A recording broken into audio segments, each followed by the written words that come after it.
তুমি এখানে এসেছো? জানাওনি তো? তুমি ফরেস্ট অফিসার হয়ে তুমি একবারও আমাকে বলনি তো যে জঙ্গলে বাঘ এসছে?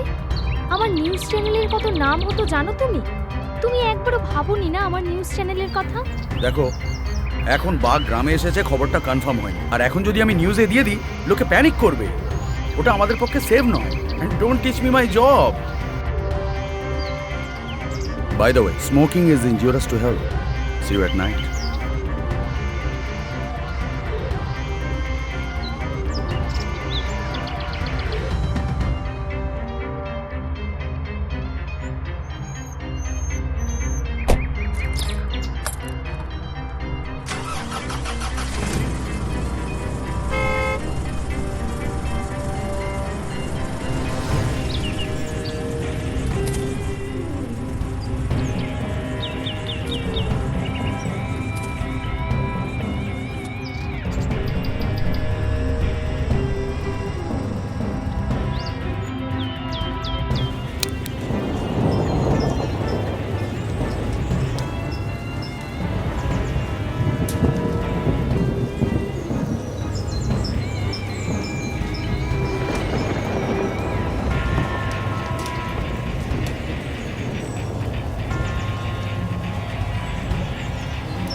ও ম্যাডাম, আপনি এসে গেছেন?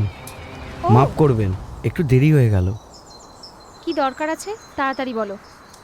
আজ রাতে এখানে না যে ফটোবাবু আছে, ফটোবাবু মোড়ে লইয়া জঙ্গলে যাইবে, বাঘের ফটো লিবে বলে। বাবু না আমাকে 10,000 টাকা দিবে বলেছে। তুমি যাও, আর ফটোগুলো নেওয়ার পর ফোনটা কিন্তু তুমি চুরি করবে। ওই ফোনটা কিন্তু আমাকে দেবে। না না ম্যাডাম, আমি পারবো নি। বাবুর ফোন আমি কেন চুরি করব? আমি গরিব হতে পারি, কিন্তু চোর নই ম্যাডাম। তুমি যদি আমাকে ফোনটা এনে দাও তাহলে আমি তোমাকে 50,000 টাকা দেব। 50,000? অত টাকা? ইয়েস। যাও, ফটোগুলো হুম, পেয়ে হুম। আমাকে খবর দাও।